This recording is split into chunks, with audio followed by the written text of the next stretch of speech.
This podcast is brought to you by the American Enterprise Institute. If you like what you hear, please subscribe, rate, review, and share. Thanks for listening. Here's our show. What the hell is going on? What's really going on? We said, what the hell happened? You don't have to know what the hell is on it. They see what's going on. I don't know what's going on. What is going on? We must find out what is going on.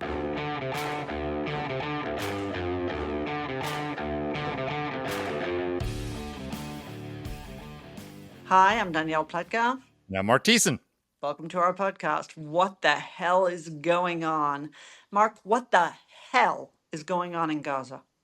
What the hell is going on, apparently, is there's mass starvation that is being enforced by an Israeli blockade of Gaza. The Israelis are using denial of humanitarian aid as a tool of war to starve the Gazan people into submission. Not. No. But that is what we're being told in the New York Times, which posted a photograph on its front page of a starving Gazan child who it turned out was not a starving Gazan child, but a very sick Gazan child who was emaciated because of all of other related illnesses. And they had to issue this morning, as we record this, they had to issue an apology, which they conveniently put out on their PR channel, which has about 80,000 or so followers on Twitter, and not on their main feed, which has 55 million. So they're trying to they delivered a non-apology apology for their latest act of anti-Israel, anti-Semitic propaganda. Okay, so this you got to the word that I want here, Mark, and I am not one of those Jews who sees anti-Semitism behind every bush. Generally speaking, I believe that people are jackasses, and that is most of the time what is motivating them, not a hatred of Jews or anything else. In this instance, however, this is textbook anti-Semitism, and let me just sort of detail for folks. Well, it's a blood libel. Right. It was the Jews stealing the lives of non-Jewish children, right? So exactly, it's been going on for 1,000 years. Why should it stop now? And why shouldn't the once Jewish-owned or still Jewish-owned New York Times engage in that? They didn't report on the Holocaust either. That's what the New York Times is. But I want to tell folks what's been going on.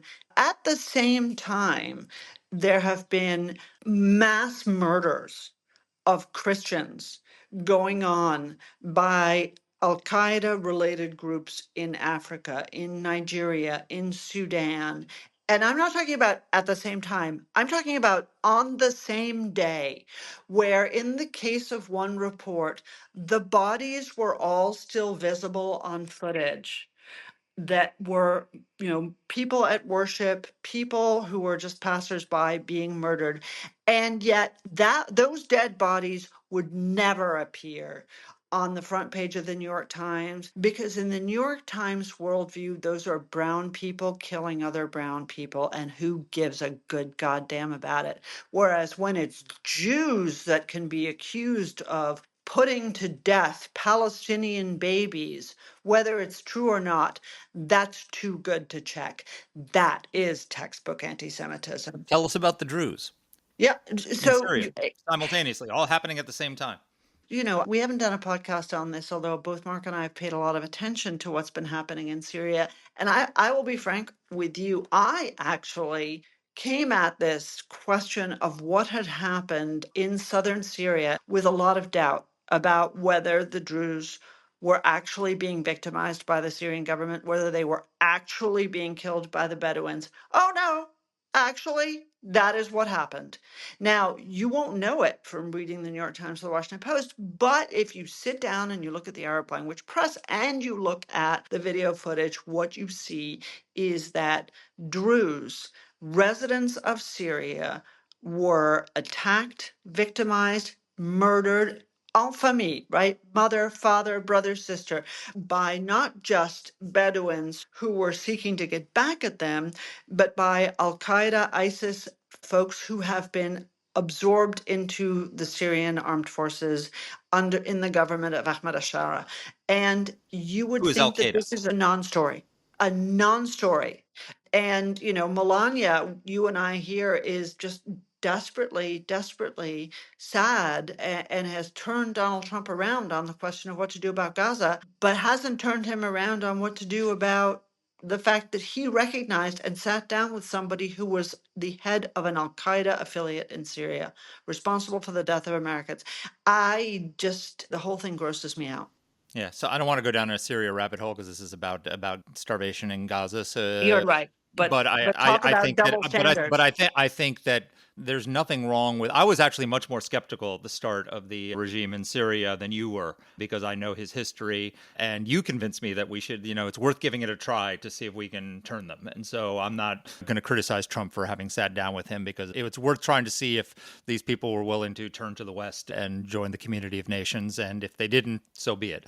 But look, on Gaza, a couple things. Number one, there is no mass starvation in Gaza. There's hunger, and there's certainly no policy of starvation by the Israeli government. But who is responsible for the hunger that exists in Gaza? I would lay the blame at the feet of two sets of people. The first is Hamas, because normally what happens in these circumstances, when you suffer the kind of 2 years of pummeling and systematic defeats and having almost all of your main leaders killed and your cities destroyed, is a normal country or normal territory would surrender.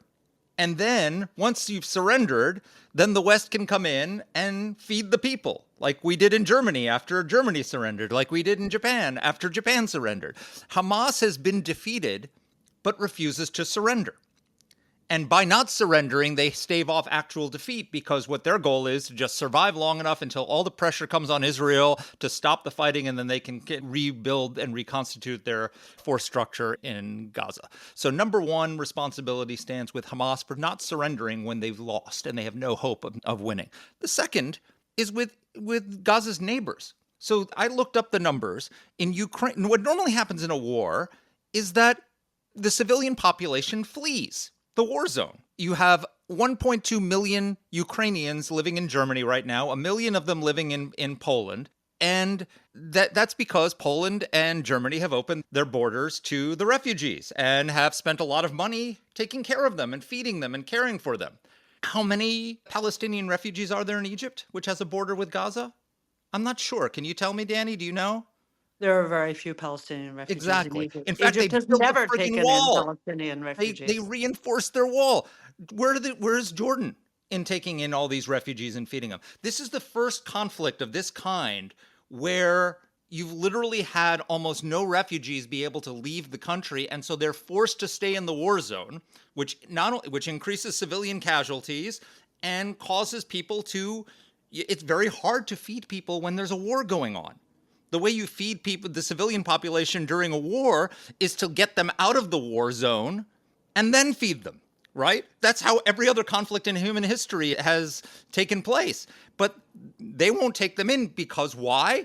Because they're afraid of having Hamas terrorists running around in their countries, because a lot of the civilian population in Gaza supports Hamas.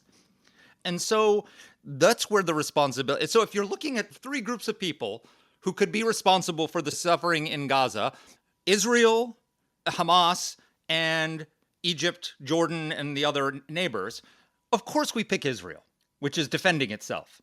That because they're the only Jews. They're the only Jewish option for laying blame. So that is exactly what's happening right now. And our media is complicit in it. And, I'm just absolutely disgusted. Yeah, it's pretty disgusting. It really is, and enormously dispiriting. And what's even more dispiriting is the power of this propaganda campaign, which has truly been pretty epic. So, why don't we talk to our guest about this? So, this is the first time we've been lucky enough to have Matti Friedman on. He's a Jerusalem based columnist for the Free Press. He's an award winning journalist. He's the author of 4 nonfiction books, of which the most recent is Who by Fire? Leonard Cohen in the Sinai. He's a former Associated Press correspondent and has really interesting things to say about that media environment, and an essayist for the New York Times opinion section. He previously wrote a monthly feature for tablet magazines. He's written for Smithsonian, for The Atlantic, and elsewhere. And interestingly and importantly for this conversation, a critic of the current government in Israel. Fair enough? Fair Here's enough. our interview.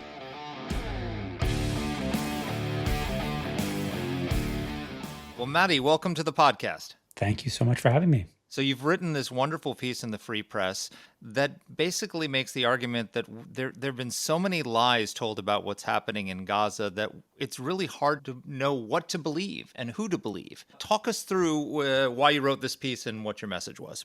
I think that we've all been living through a blizzard of disinformation, not just in Israel and not just since the beginning of this war, which is almost 2 years old. But, in the last 5 or 10 years in the West, it's just become impossible to know what's true. And we can look at the origins of COVID and the mental acuity of the last president and the role of the Russians and colluding with Trump in his first term. And, there's just a long list of stories where you're being told one thing and the reality of it turns out to be something different. And it's become very, very hard to know what's real. And increasingly people kind of live in silos of information that are very coherent and provide a kind of resonant world, but much of the information isn't real.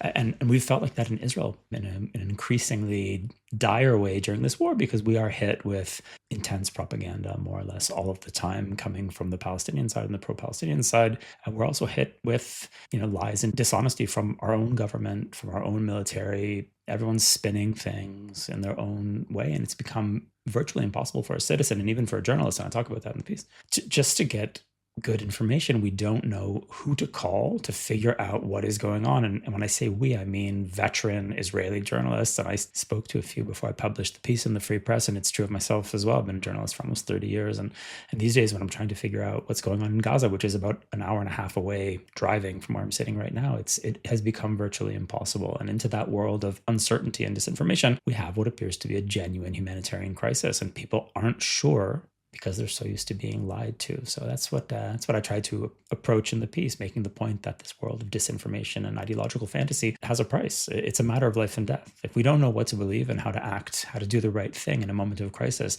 then this disinformation and just the kind of swamp of BS that we're all living in it's going to get people killed. It might be happening right now.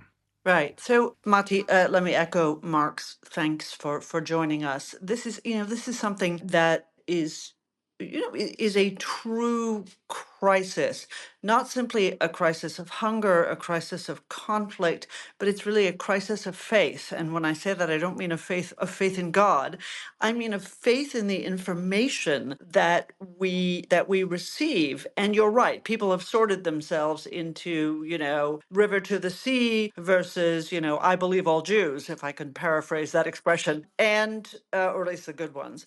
But part of the context here, and I want to get to the heart of the matter, which is there a famine happening? But part of the problem is we have been told repeatedly over the course of this conflict, which erupted not immediately, but in the aftermath of a Hamas attack, not an Israeli attack, but a Hamas attack, we have been told starvation is happening, right? The World Food Program, which is run by an American, right, Cindy McCain, and the United Nations, of which it is a part, and other humanitarian organizations have repeatedly told us that there is famine going on in Gaza, and they were lying. And that is a fact. We know they were lying. So help us through, first of all, help us think about the previous instances, why they were wrong, and why this might be true, especially now in the wake of an Israeli U.S.-supported Israeli takeover of food distribution? Sorry, that was a long question. Just jumping to the end, I mean, the answer is there is real hunger in Gaza. It's not an invention. There isn't, as far as I can tell, and I did some reporting for this piece, and again, things are very opaque and tricky. There is not mass starvation in Gaza.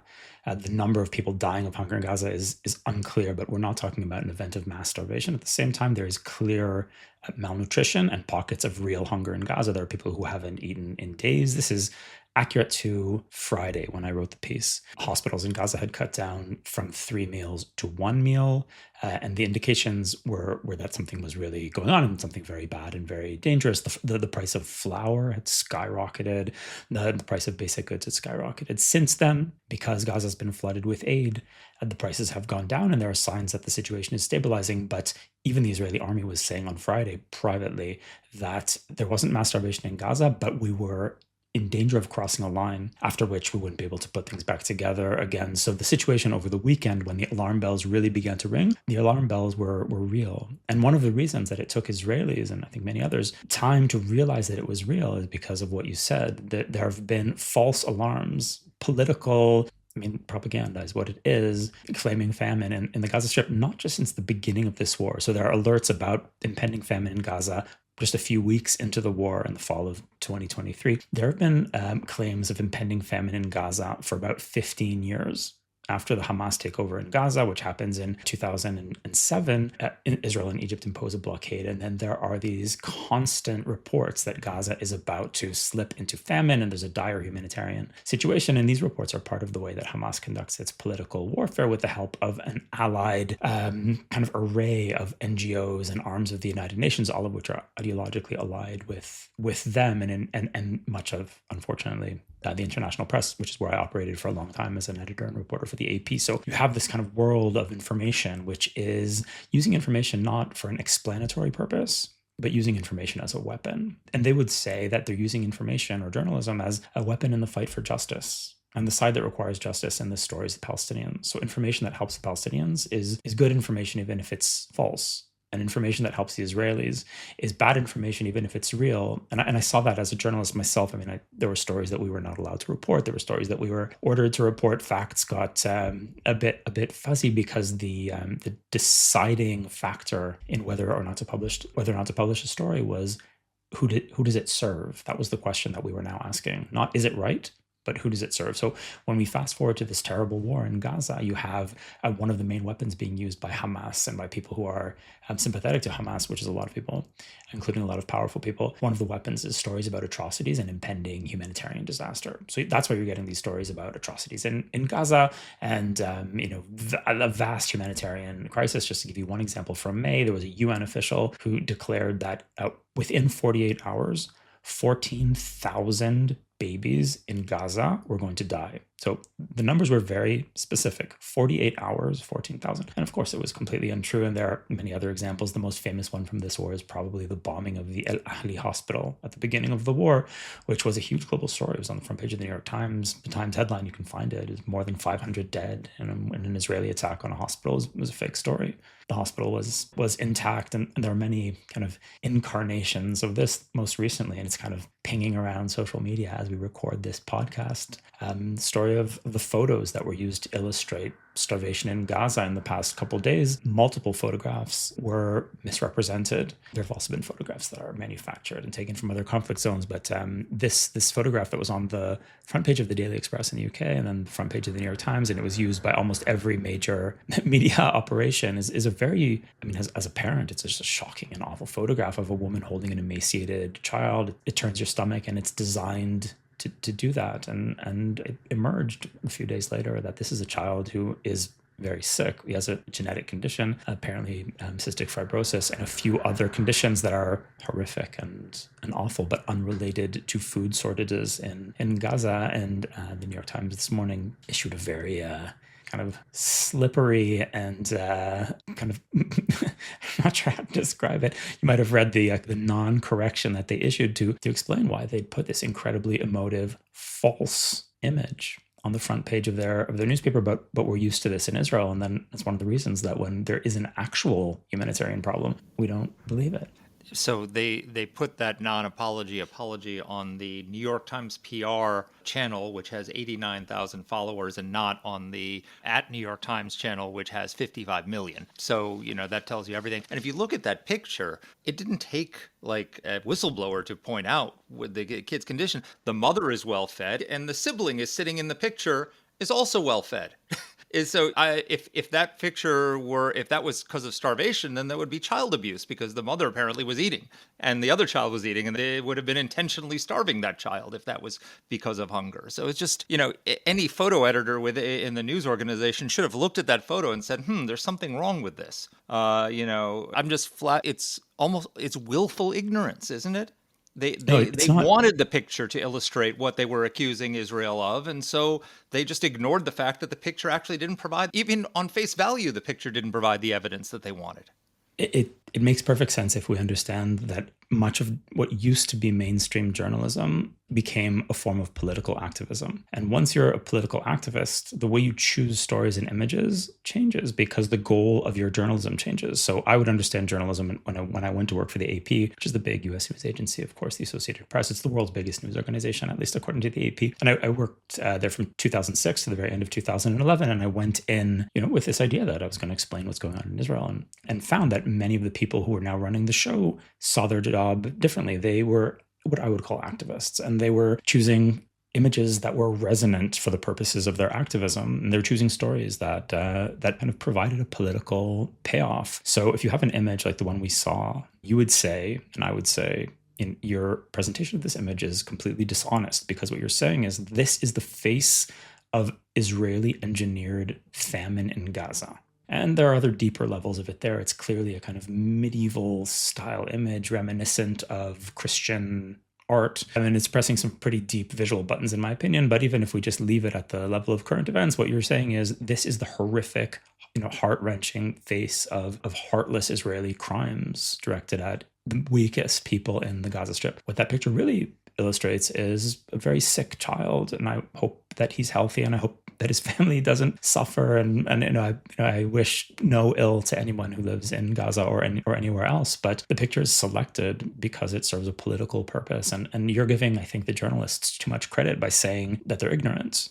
No, it's not that they didn't know. It's that they don't. Said willful ignorance. Right. I guess willful. Yes, that's true. You did hedge it. But I think, the response to what you're saying is that in this case, what you would call accuracy and your old-fashioned insistence on accuracy is actually serving the powerful.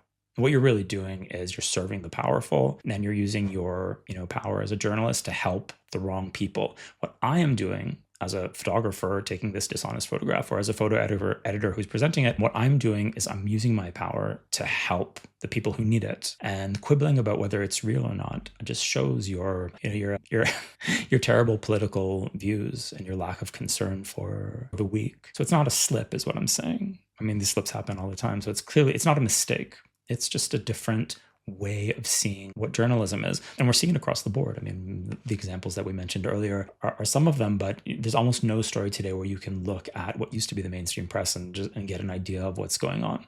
And if you're watching Fox News, you're getting one kind of resonant ideological fantasy. And if you're reading the New York Times, you're getting another. And there are very few places where you can go these days just to figure out what's going on. And I think that's been the disaster of the mainstream press in the past 15 or 20 years. When social media comes online, we're living in a blizzard of disinformation. Everyone's getting hit with BS from multiple different directions. And in that context, a paper like the New York Times could have said, okay, we're going to be the island of sanity. You're not going to know what's true online. Come to us. You can trust us. We're going to tell it like it is. We're going to get the smartest people on the story.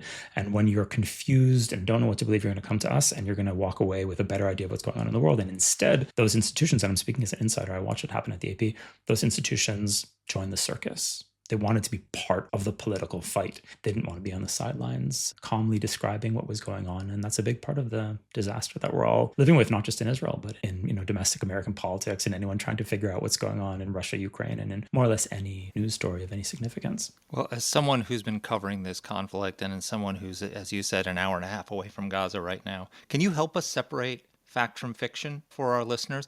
Is there a policy of starvation being carried out as a tool of war by the Israeli government? The simple answer to that question is no. But I think that Israel has been extremely unwise in its prosecution of the war. Certainly over the last 6 months, it's been quite clear, I think, to many of us, and you can see this in polling information in Israel, it's been quite clear for a while that the war is yielding more losses for Israel than benefits. And this has been true for a while. If you look at polls, you'll see that about 70% of Israelis support a ceasefire that would get the hostages out, even if it means leaving Hamas in power. I think Israelis have realized that we've reached the limits of what we can achieve militarily. The twin goals of the war were to remove the military threat from Hamas and to get the hostages out. And we have to admit that those goals have not been achieved. There are still 50 hostages being held by Hamas in Gaza. We think 20 of them are alive. We're not 100% sure. And Hamas is crippled and limited to very small parts of the Gaza Strip, but it still exists. And it seems to be dictating terms in a ceasefire, so which it keeps rejecting. So they clearly don't feel like they've been defeated. Earlier this year, the Israeli government declared that they were no longer going to let the international aid go into Gaza. They said at the time that Gaza had enough enough food inside for 4 or 5 months. But they were not going to let it in anymore, and aid was going to start coming in through this Israeli-American company called the Gaza Humanitarian Foundation, and that was supposed to replace or bolster, depending on who you ask, the international aid lines, which were being hijacked by Hamas and being used to feed Hamas fighters and being sold on the black market by Hamas as a way to fund the war. We were told by the New York Times that there's no evidence that Hamas had ever stolen food aid. Right. That was one of the reports. I mean, there are videos of this happening, and Actually, Matti, Mark, this is something I've been following up on and very worth you guys both following up on. We were told by the New York Times because the piece first appeared in the Jerusalem Post, and the source was the Agency for International Development of the United States that said this blatant lie refuted by video proof. So just, it's not just the New York Times, it's also the people at AID. But anyway, forgive Well, my we're interjection. dismantling them, Danny. Don't worry about that. Yes, forgive my interjection. There are also other organizations running aid into Gaza, so there might be some quibbling about whose aid it is that's getting hijacked. But it's very obvious that Hamas is using the aid, and it's one of the lifelines. So Israel's in a crazy position of having to fight people while also feeding them, which is certainly not the situation faced by the US and Japan in the Second World War, or the British fighting the Germans. You weren't expected to feed the enemy. In this case, I think Israel is doing the right thing by allowing aid into Gaza, and there are many innocent people in Gaza, and I don't want anything to happen to them, but it is one of the dilemmas of this war. The disruption of the GHF mechanism by Hamas has been successful. People have been threatened not to use the GHF sites. Some of the workers, the Palestinian workers who were working for GHF early on, were killed by Hamas. I think the number was 8. So Hamas has done its best to disrupt the GHF mechanism because they realize that if they're circumvented in the distribution of food, that's going to really reduce their power. They control the population by controlling resources, mainly food. So there isn't an Israeli policy of starving people in Gaza, but Israel has been very, I think, incompetent in the way it's handled this. As we're seeing, it was never supposed to reach the point where everyone has to scramble and they're airdropping food into Gaza. And Israel's declared what are essentially unilateral ceasefires in Gaza, which they're calling humanitarian pauses. One of those kind of laundered terms. What that means is essentially that there are these ceasefires that are being observed by Israeli soldiers to allow the humanitarian aid to get in. There was a misconception, and there still is on the right flank of this very right-wing Israeli government, that if you limit aid, at least as a threat, that is going to squeeze the Palestinian population in Gaza, and they will squeeze Hamas to release the hostages and end the war. And I think that's unfortunately a complete misunderstanding of the way Hamas operates. The suffering of Palestinian civilians doesn't hurt Hamas. It serves Hamas. So one of the tactics, or perhaps the main tactic that Hamas has always used, is to use the suffering of Palestinians, whether it's real or imagined, to rally international sentiment against Israel and tie Israel's hands as a way of winning the war. And they've been doing it since 2008, which was the first major round of fighting between Israel and Hamas. It works. People, at some point see too many images of civilian suffering, and then the government of the United States or the UK or whatever go to Israel and say, okay, enough. And I think that's what Hamas expected to happen earlier in this war. It hasn't happened for different reasons, but they're trying it again now, and it's working. I mean, there's international hysteria about the famine in Gaza, and it's great for Hamas. And that's one of the reasons, quite clearly, that while the kind of crescendo of headlines hits on Friday, they walk away from the ceasefire talks in Doha. The suffering of Palestinian civilians helps them. They're not concerned with the well-being of their people. It's not that kind of group. This is a group of religious fundamentalists. They see the sacrifice of human life as desirable in the cause of God. I think we have to remember that this is one of the groups that pioneered the suicide bombing. What's the idea of a suicide bombing? The idea is that your life is worth sacrificing if it harms the enemy. And I mean, what we're seeing in Gaza since October 7th is a kind of suicide bombing on a mass scale. So let's just talk about the facts behind aid. So this has always been a complex issue, well before October 7th, as you rightly note. First of all, despite a very, very robust series of U.S. laws in place that are intended to ensure that the groups through which we work do not allow the diversion of, and it's not just food, but also supplies to Hamas. The reality is that Hamas has dominated the assistance distribution networks for decades. And so this is how the pipes that are meant to be using water and distributing water became rocket launchers. This is how cement that was intended to build shelters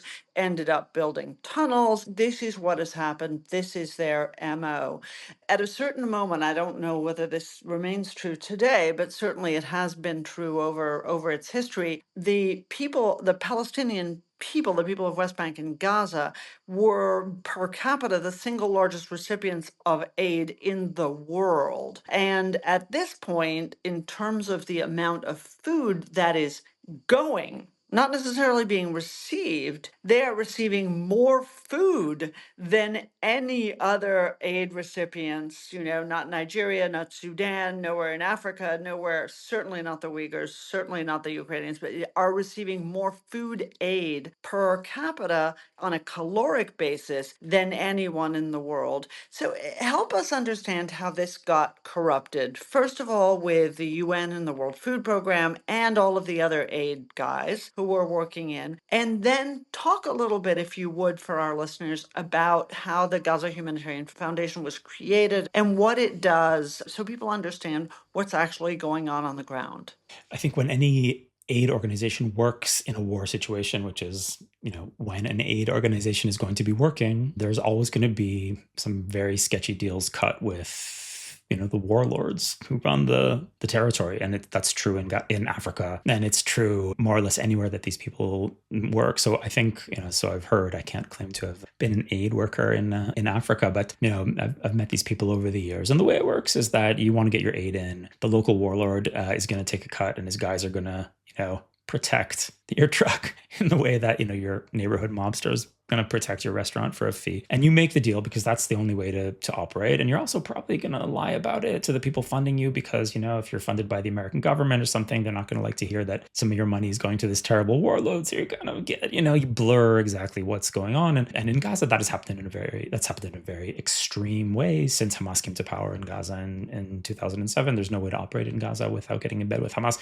By the way, that's true for journalists too. Journalists have also lied about it, but that's 100% true. And you work with what they call the local authorities. That's usually how they're referred to in press releases. They try not to say Hamas. They say local authorities. And, the local authorities in Gaza are Hamas. Many of the UN workers in Gaza are Hamas. Often when I speak to people from abroad, they're imagining that the UN in Gaza is like a bunch of Norwegian guys hauling sacks of flour around. It's Palestinians from Gaza for the most part. And some of them are Hamas. And, we know that UNRWA, UNRWA employees took part in the terror attack on October 7th because they're members of Hamas, and these organizations have been completely infiltrated. And of course, that's what happens if you work in Gaza for 20 years. So that's what has happened, and that's why Israel is so suspicious of these mechanisms. So when people abroad hear the word aid organization, there's a halo around that term. People, they can't imagine that there could be anything wrong with an aid organization. How could there possibly be? But this is much more complicated, and it's one of the reasons that we've reached this, mess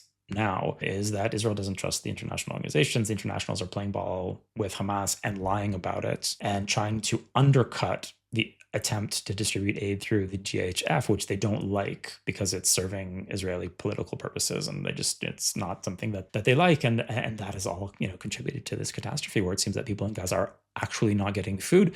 And as you said, the amount of food coming in is sufficient. And there are pictures of, stacks and stacks of pallets of food that have been sitting inside Gaza waiting for distribution. And what people are saying, people who've been in recently, they're saying that the problem is not with food getting into the Gaza Strip, the problem is with distribution and inside Gaza. And that's not necessarily a problem of malevolence or manipulation. It's an active war zone. It's very hard to move around. It's very hard to get stuff in. Even if people aren't starving, they're experiencing acute food insecurity. So if a big truck of food drives through your neighborhood, you're probably going to loot it. And that makes it very difficult. So a truck going in with food isn't necessarily going to make it to where it needs to go. It's going to be looted en route. And that means that, weaker populations, people who can't fight for the food by the trucks, the elderly, children, just people who are impoverished and kind of disempowered, those people might not be able to access the food. And it's in these places that we're seeing what one of the officials who I spoke to referred to pockets. He referred to as pockets of hunger, and it's real. So the hunger is real. The danger of a real famine is real, but we're not seeing mass starvation, and it's not the policy of the Israeli government to starve the population of Gaza.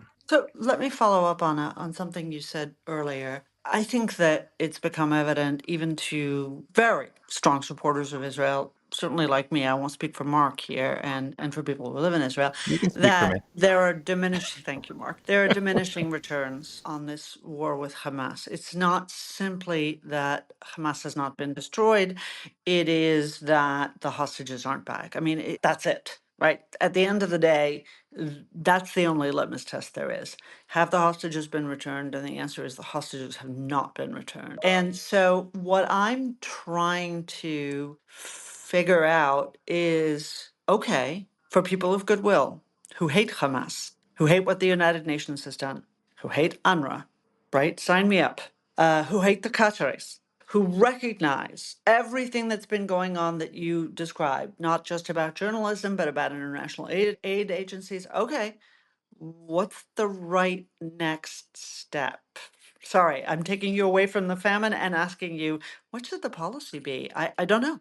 Well, I always like to say that I'm a journalist, so my job is just to describe what's wrong, and policy, I believe, is your problem. If I'm Yes. understanding correctly how the Right. roles are, Fair. are Yes, I delineated. know. And Yeah. yet, all right. So And yet, I mean, so we've seen over the past almost 2 years some incredible Israeli successes, particularly in Lebanon with the decapitation of Hezbollah and the Beeper operation. I mean, this is an operation that will be taught for decades. And very recently, it feels like it was years ago, but we saw an absolutely stunning Israeli operation in Iran, which did involve pretty heavy damage here in Israel and some very scary moments for those of us who were here, but an absolutely flawlessly executed Israeli operation in Iran, of course, that ended with a dramatic American action as well. And at the same time, we're seeing what looks like in Gaza, something pretty close to failure. I mean, it just slogs on and on. We've lost hundreds of soldiers. Hamas has been crippled, but it's still around. Some of the hostages have come back, but some are still in Gaza. And we've seen our international position, and I don't want to say collapse, but it's in grave danger. I mean, we've seen protests against Israel throughout the war, but I think now we're really seeing a shift more in the mainstream. People can't see images of starving kids. That's one of the reasons, by the way, that the pro-Hamas side of this is pushing these images. These are incredibly resonant images for anyone trying to sway public opinion. And that's the reason that you're going to see, a fake one on the cover of the New York Times and a different, one dishonestly presented here and there, because it's very effective. Any normal person, a parent or not a parent, can't look at a starving child and not be moved, not want to make that situation stop, no matter what the politics are. And if I saw this, if I wasn't personally involved in this and I saw that picture, I would say, do whatever it takes to make the stronger side stop this war. So I understand why it's happening. And when you live here, you realize that it's much more complicated. What should Israel do now? I mean, I think that the Gaza war should have been wrapped up already. I think that it has been clear for about 6 months that the returns are diminishing and that we're not going to achieve militarily more than we've achieved. The idea of destroying Hamas, I totally get why we want to do that, but we have to be honest. I mean, looking at what Hamas is an organization that's completely embedded in the Palestinian population. It's not some group of aliens that took over Gaza. It's not ISIS. This is a group that's very much part of Palestinian society. If we want to destroy Hamas, that will mean killing or displacing every single person in Gaza. That's what it means. Can we do that? The answer is no.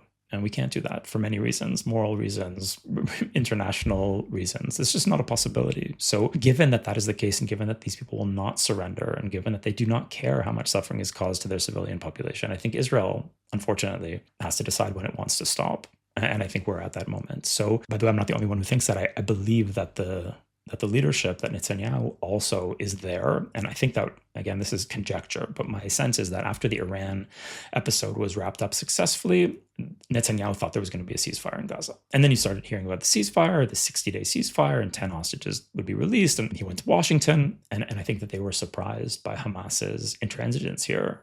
Hamas has really walked away from the ceasefire, at least for now. And I think that kind of scrambled the plan. And I think that contributed to the current aid-related disaster, because I think one of the reasons that people weren't thinking that much about flooding Gaza with aid 3 or 4 weeks ago is that a lot of us assumed that the war was about to end in a matter of days. So there was no need to think long-term about food security in Gaza. But it turns out that Hamas has their own plan. And I think that's most Israelis realize that that's the case. We have to get the best deal from them that we can. Our army is stretched, beyond beyond its limits. We have a reserve army. I have friends who've been in the army for 400, 500 days, people with families and businesses. The Israeli army is built to fight wars that last maybe 60 days. And we've been doing this for almost 2 years. So the army is stretched. It needs a break. It needs time to regroup. And that might mean leaving Hamas in power in some form in Gaza, which is terrible. I mean, it's terrible and it's awful for Israelis, but I think that most of the Israeli population realizes that is what needs to happen now. I'd quibble with what you said just slightly in that, yes, Hamas is embedded in Palestinian society, but so was the Nazi Party in German society. And the difference between Nazi Germany and Hamas is that the Nazis, having sustained similar destruction to their country, had the decency to finally surrender. Hamas won't. The reason this humanitarian catastrophe goes on is because Hamas won't surrender despite having been decisively defeated and their country absolutely decimated. And so that's why the war continues.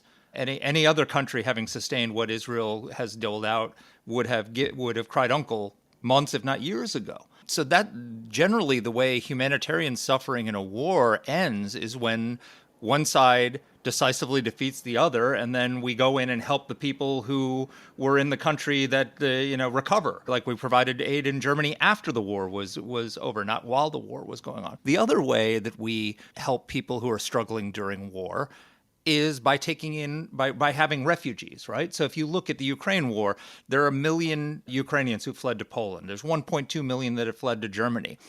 How many Palestinians has Egypt taken in? How many Palestinians has Jordan taken in?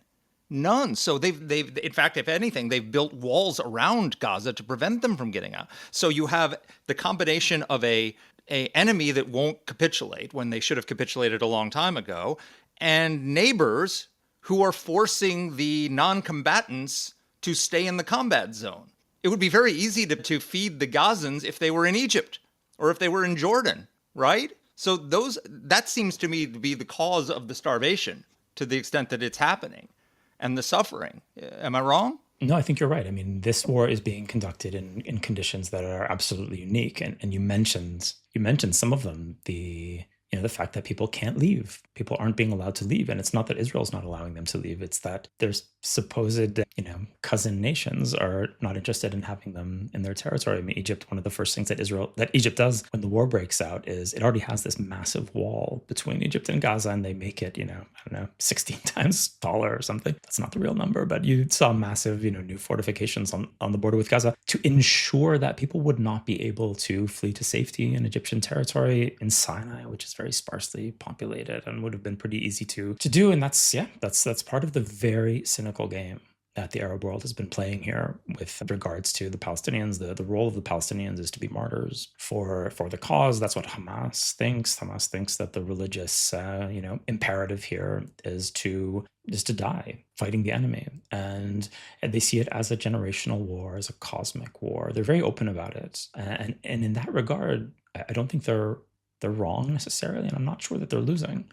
I wrote a piece a couple months into the war called "The Wisdom of Hamas." I wrote it for the Free Press, and it was an attempt to understand why Hamas actually understands something about the world that we don't. And everyone was saying at the time, "Oh, Hamas made such a huge strategic miscalculation. They carried out this attack, and now they're going to be decimated." And I don't think that's the game that they're playing. You talked about wars like World War II, where America occupies territory and forces surrender, and that's generally how wars work. It's not that kind of war. They're not concerned with surrender or territory. This is a religious war, and they're fighting it to make a religious point. And they have millions or billions of supporters around the world. And some of them are in your country. And they've galvanized a big part of the global population against the infidel, which is us and America. And the long-term effects of this may work to their benefit. And I think they're playing a very long game. We're playing a short game because we're Western people who think the enemy will surrender and then we'll move on. That's not the game they're playing, and I think we have to appreciate that in the game that they're playing, they might be winning. So I draw comparisons regularly between Hamas and the Nazis, and in some ways it's unfair to the Nazis. Because the Nazis hated the Jews, they hated the Slavs, they hated they hated the gays, they hated everybody who was non-Aryan, but they loved their Aryans, right? The Hamas hates its own people. It sees them as nothing but fodder, And they're willing to sacrifice their own in order to achieve their political ends, which is the destruction of their enemy. I think they would say they love God. Well, That is what they would say. I mean, that's yeah. what the Muslim Brotherhood is. They don't, your job is not to serve as a steward for your own people. Your job as an Islamic fundamentalist is to serve the will of God. They care more about their goal of destroying Israel than they care about their own people. Right. So Right, but they would see that the Japanese surrendered after Hiroshima and Nagasaki. The Germans surrendered as the Allies finally closed in. Hamas won't surrender. They'd rather have every single Palestinian in Gaza die than give up. Right, that's the logic of a suicide bombing, and that's why I kind of go back to that as the kind of template for what this is. These are deeply religious people, and they believe in what they're doing, and often Western observers don't take that seriously because it's so distant from what we know. And I would have these experiences at the AP where I would, try to explain the religious ideology that we were seeing with Hamas, about which they're very open, and editors in America would say, no, what do they really mean? Are they really talking about like water rights, or is it about corruption, or is it about territory? And I would say no. This is what God wants of them. And when God is speaking to you through scripture or prophecy, you have to do that. And it doesn't matter if you die, and it doesn't matter if your nephew dies, and it doesn't matter if everyone in the apartment building next to you dies. You are fulfilling the will of God. That's your role. And if at the end of this war, Gaza is a pile of rubble in which no one is alive, that will be proof that they served God's will at the greatest cost possible. And that's why we can't expect a surrender. That's why I mentioned that Israel is going to have to stop when it thinks that is the right thing to do, because the expectation of a surrender by Hamas is something that will never happen. So the question is, how far do we want to push this before we kind of declare that it is enough for now? And it's a terrible thing to have to do. It's a terrible dilemma, but I think that the West, or kind of well-meaning liberal people in the West, have trouble believing that this is really what Hamas is doing. So when you see kind of civilian carnage in Gaza, people say that the Israelis are obviously evil. And the fact is, this is a battlefield built on purpose by Hamas. They build tunnels under civilian areas, and they disguise their fighters as civilians. They make it impossible for our soldiers to distinguish between civilians and combatants. That's by design.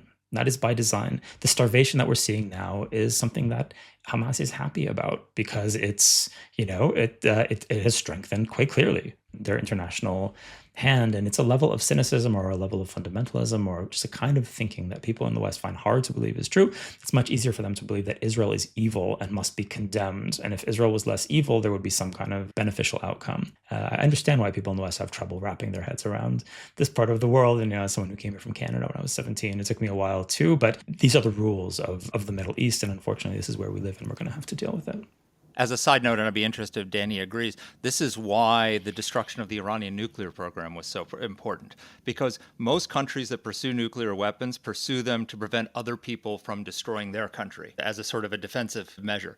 Iran would have used the thing. Because they're fanatics who think they're Shia fanatic in that case, but their goal, when they say, death to America, death to Israel, they wanted the weapon to use it. 100%. And I had these conversations also with people about Iran, where they would say, no, they don't mean death to Israel, death to America. This is rhetoric that's designed to rally the base. What they really want is a functional society and economic or social justice, and you can believe that if you're a Western person, and that's the way I thought too when I moved to Israel in 1995. But you have to realize after a while that when deeply religious people, whether they're Israelis, by the way, or Palestinians or Muslims, when they say things, they tend to mean them. So when Hamas says in its charter, God demands that we kill the Jews even if they're hiding behind trees and stones. That's a quote from the Hamas charter. They don't mean we want social justice. They don't mean we actually want a two-state solution, but we're just, engaging in fiery rhetoric. They mean exactly what they say. So if Iran says, Israel is a one-bomb country, that's a quote. Or if the slogan of the regime is death to Israel, then what they mean is death to Israel, no matter what Westerners would like it to mean. And that is why that move that President Trump undertook at the end of the Iran episode was so dramatic and important. And unfortunately, it's been buried by events because people, move on so quickly. And the pace of events here is really staggering. But the moment when the bombers were sent to send those bunker busters through the ventilation shafts of various Iranian facilities, it's an incredibly, I don't want to overuse the word historic, but the moment was historic. And I think it was a turning point, and it was a moment when, pro-American sentiment in Israel is generally pretty high. But I think that might have been a high point. So, Matti, you've been more than generous, and this is it's such an important conversation. We've brought up all of these other things that Mark and I love to talk about. I've been saying since the end of the Cold War, America was very comfortable fighting communism and fighting the ideology of communism because it is fundamentally antithetical to everything that we believe in, and everything that the founders spoke of. Religious fanaticism is something that Americans are not comfortable fighting for all the good reasons that they're Americans, because tolerance, because belief in God, because respect for other people's religious views. It was something we talked about during the Bush administration endlessly, because if you remember, Mark, that, Karen Hughes, who was heading up comms at the State Department, kept talking about Islam as a religion of peace. And sure, Islam for many people is a religion of peace, but for others, it sure as hell ain't. Well, I happen to love Islam, but not that part of Islam, not the yucky part of Islam, only the good and interesting part of Islam, which is hijacked or dominated maybe by bad people. Anyway, but this is not about Islam. My exit question, can Israel recover from this blow, from this humanitarian perception that Israel is in fact starving the Palestinian people? Is there a next step? Can Israel get past this, or have we reached an inflection point in which the dirty Macron and the dirty Starmers surrender to their own Hamas populations and decide that in order to defeat the evil conservatives who support Israel, they indeed must support Hamas? Hard question, but what do you think? I think that for better or worse, international attention is fickle, and people move on. And I think our leadership in many, many ways is the least competent leadership we've ever had. And this is true before October 7th. And in fact, it leads to October 7th. And I was saying it very vocally before October 7th. Israel has never had a government of such low competence. And we're seeing it here in Israel in many different ways in terms of the way the government operates. And you're definitely seeing it in our foreign relations. And you're seeing it in the way the aid issue has been handled. And you're seeing it in decision-making writ large. A different Israeli leadership, I think, can change the direction of events. So I hope that, that the kind of panicked aid supplies to Gaza will help stabilize things in Gaza, and that we can get to a ceasefire in the near future. And then what I'm hoping for, like many other Israelis, is for a different government. We need new people in government. We need younger people in government. They're incredibly talented people in Israel, as you both know. And you come here and you meet them in the tech sector, and you meet them in the entertainment sector, and you just meet smart, interesting, committed people. I think we have those in higher numbers than any other Western country. People who want to be involved, people who really feel very powerfully connected to the country and are willing to do almost anything for it. These people are generally not in government. And our government does not reflect the quality of the population. So I think that a new Israeli government, which is not going to be a government of the left, and it's going to be something, I hope, that is probably center-right, but with a new set of faces and people with different ideas. I think something like that could really change the direction that we're seeing right now, which is very worrisome. And I hope that happens as soon as possible. We have a parliamentary system, so we don't know when our election is going to be. It's not like in America where it's very predictable. The government could fall at any moment, and there could be an election. The election is only scheduled, unfortunately, for next fall, but we assume that it will happen earlier. So I think that the idea that Israel is at a very dark point in many ways is absolutely accurate, and part of it is our own fault. And I think that the hope that this could change in a very dramatic way is reasonable, and I hope that happens as soon as possible. Matti, thank you so much. That was masterful and very informative. We and our listeners are better educated on what's really happening because you joined us. Thank you. Thank you. Keep up the great work, guys, really. And thank you for having me. Stay sane I was going to say, stay sane in America. You're in Italy, so don't worry about it. But in DC, I hope you can keep it together. It's more of a challenge for me than for Danny these days. In Yeah. Italy, listen, you know something, Italy, at least it's not France. I mean, at least it's not France. I told Mark this, I ran into a woman in a restaurant and she said to me, oh, I like your Magen David. And I said, oh, thank you. She said, you know, I live in Paris. I can't wear it anymore.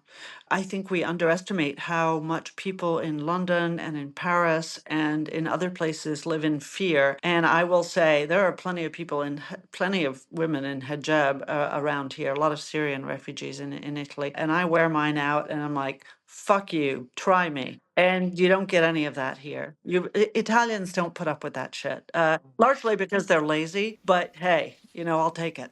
Well, you don't get that in Nice. The mayor of Nice is a great friend of Israel too. Oh yeah. Yeah, there you go. It's Is he really? Paris that isn't. Yeah, Yes, really openly, is. yes. I can't remember what he did. I sent you an article the other day, Danny. Well, I Oh guess it yeah, helps if no, someone, right? They had about 80 people killed in a terror attack on their promenade a couple of years ago, so that must focus the attention Yeah. you'd to think some in extent. the land of Charlie Hebdo, you would think that they wouldn't have such a short memory. But Macron's approval rating is at about 16%, so he's got to Yeah. stand up to the Jews.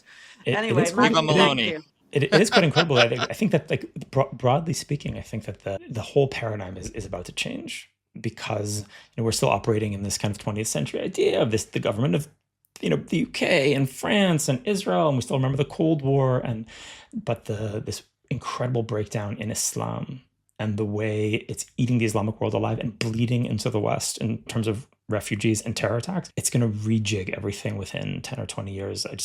I don't know what it's going to look like, but Well, Chris Caldwell wrote this book about. I mean, mm, he predicted the rise of the Greta Thunbergs, right? So you know, Greta Thunberg is the apotheosis of the far left and the Islamists coming together. France's population is 13% Muslim. You know, Sweden, the Netherlands, and I don't give a damn whether they're Muslims or Christians, you know, Lutherans, whatever they are. But there's been no effort to assimilate these populations, where 20 years ago you never would have seen women in hijab unless they were escaping from Saudi Arabia to wander at Gucci. Now it's everywhere. yeah. I mean, that's going to change. It's going to change voting patterns. There's going to be, clearly, it's already starting. There's going to be a right-wing response that probably is not going to be very pretty. Anyway, I feel like we're in a kind of midpoint that we don't yet understand as a midpoint, and we're still talking the old language of international organizations. But I really think this is all, we're running on fumes of the 20th century. It's not going to I look like agree. this in 10 years. I agree. Well, That's we're a why I'm happy to be old. quarter of the way into the 21st, so it's we got to start living in the 21st at this point. Yeah. Which is going to require. I like the 20th better. Sorry. 20th was pretty good. We did not 20th was appreciate it enough at the time. Pretty awful. Well, the Well, second yes. half A of the century in 20th. human history. We got the second half, which is honestly, it's going to be looked back on as as a golden A age. golden age, exactly. From 1989 on. Yeah. Before that, not so great. Yeah, that's true. I guess for who? 90% of it was pretty damn awful, and Yeah. the last 10% came out all right. That's true. Yeah. I guess I just grew up in Toronto, so There you go. Toronto you was wouldn't pretty feel that good. way anymore. Oh yeah, you wouldn't. yeah. I take my kids to Canada for hockey all the time, Oh yeah. and we'd rent an apartment in Mississauga. Oh yeah. And literally Of all places. would get into an elevator in Mississauga with 3 women in burqas. Yeah. Yeah. And I mean, walking around downtown Niagara Falls, it's like a Saudi amusement park. It has really changed. I mean, there were always Muslims in Toronto when I was growing up, but they were mostly Indians. Yeah. Or Pakistanis, and it just wasn't a big deal. But now when I go out to Toronto, even you see it on like the public service ads on the TTC, which is the public transportation system, where they have like, you know, cartoon figures to demonstrate how you get on the subway or get off. It's women in hijab, and on the banner that's on the front of the Royal Ontario Museum, which is the big museum downtown Toronto, which is where my mom used to work. Yeah. There's like a image of like people visiting the museum, and the most prominent figures are women in hijab, and this is clearly part of the image of the new Canada. And of course, Canadians are completely clueless about what this means. Yeah. And completely clueless. And the political correctness, no one is as straitjacketed by political correctness as Canadians. So they can't even admit to themselves their discomfort. And the way this will come out is very unpredictable. I mean, I have no idea. Perfect anecdote. We went to the Lululemon at Vaughan Hills Mall. Oh yeah, Vaughan Hills. My daughter, who loves Lululemon. Lululemon hijabs on sale. Wow. Lululemon hijabs. Yeah. There you go. Wow. Yeah. That tells you everything you need to know about Canada. All right. We have to let Matti go. Guys, it was All right, great Matti, speaking thank to you you. for all very your time. much. You've been very generous. We kept you much longer than we said we would. And a great Anytime. piece. It was a We real really enjoyed pleasure. talking to you. Come look us All up right. in DC when you're here. Okay. Take care. Bye. Take care. Bye.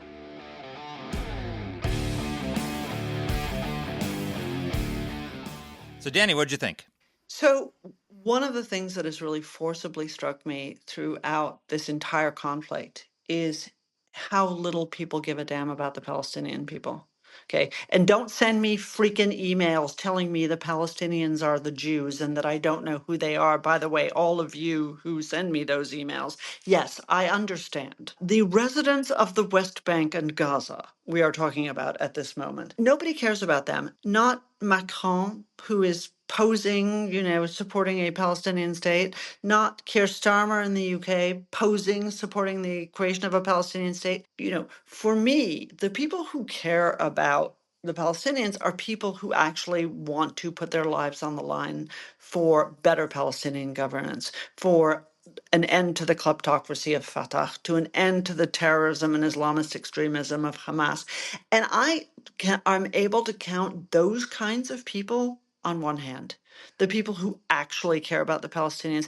It is absolutely insane that at the very moment that Hamas walks away from peace talks with the Israelis, repudiates the United States support and Witkoff, their willing stooge, at that very moment, the Arabs, the Qataris, for heaven's sake, the Emiratis and the Saudis say Hamas has to be disbanded. Really? So we are now hearing a higher standard for a Palestinian future from the Qataris and the Emiratis than we are from the New York Times, from the President of France and the Prime Minister of the UK. What the hell is going on? Well, of course, because the proper response to October 7th is to recognize a Palestinian state, Danny. Right, apparently. Because the way to defeat terror is to reward it. Yep. Yep. Well, we're not going to be able to get into this in this podcast, but I've had this conversation with you, and we quibble a little bit about whether denazification in Germany went far enough. But the Nazi Party is illegal in Germany. You can't be an open Nazi and haven't been able to since the end of World War II. The only way you could ever have a Palestinian state is if the Palestinian people have to confront their complicity with Hamas the way the German people had to confront their complicity with Nazism, because you have to stamp out Hamas ideology the way Nazi ideology had to be stamped out, or else you can't have a state. It's just that simple. And I don't see that happening anytime soon, which means that the chance of having the two-state solution is not going to happen and should not happen until something like that can happen. And the idea that leaders in the West can't understand this, that you can't have a state where this virulent ideology continues to exist and give them the trappings of sovereignty, is just mind-boggling to me. And on that depressing note, we should tell everybody we're taking a little summer break, as we always do. Well, no, we're not. Well, we're taking a different kind of a break. We're taking a bad news break. Thank God. Instead, we are diving into something a little bit more entertaining and intellectual, which is our regular August series on what the hell you should read. Exactly. We're going to be talking to a bunch of authors about wonderful books that they've written, which you should immediately then go and buy and read on the beach or on the lake or wherever you're spending your summer, whether it's in Maine or your Tuscan villa. But in summers past, when news is broken, we've jumped in. So we're not saying you won't hear a news-related podcast until September, but hopefully the world will cooperate and not require one. Yes, nothing bad ever happens in August except That's right, exactly. Except World War I. Bush always used to say that to us, and we'd all leave on August break. He's like, "Yeah, don't worry, we're not going to have to come back and do anything because nothing bad ever happens in August."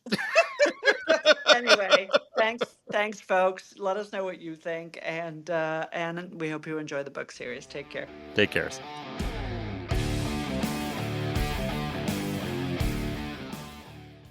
Let us know what topics you'd like us to cover. You can get in touch with the show by emailing us at whatthehell@aei.org. Or you can reach us on Twitter. I'm at dpletka. And I'm at Mark Thiessen. That's Mark with a C. Please rate and review the podcast. If you like the show, please subscribe, share it, comment on Apple Podcasts, or wherever you're listening to this. Thanks for listening.